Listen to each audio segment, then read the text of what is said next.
Salut, je m'appelle Damien. Je vous propose dans cette première vidéo de faire la mesure de la poussée statique d'un paramoteur avec la méthode de la balance sur le mur.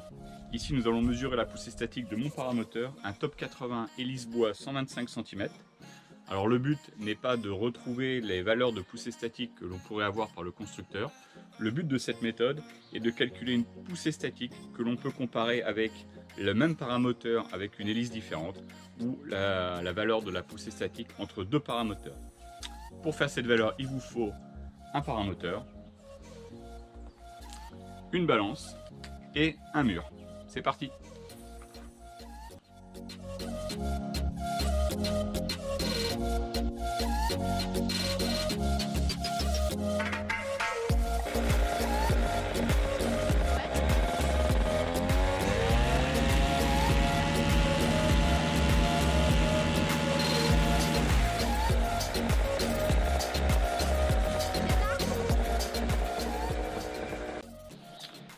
Voilà pour la méthode. Bon, évidemment, les valeurs mesurées sont inférieures aux données constructeurs, même si elles ne sont pas complètement aberrantes. Encore une fois, cette méthode est utile pour mesurer deux hélices sur un même paramoteur, ou pour mesurer la poussée statique de deux paramoteurs avec la même méthode au même endroit.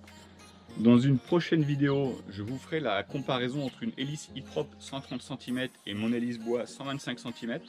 Le but est de comparer la différence de poussée statique avec cette méthode, de comparer la différence de poids et de réactivité du paramoteur avec deux hélices différentes, et de mesurer la différence de bruit entre une hélice Hyprop et une hélice bois, même si la longueur d'hélice diffère un petit peu.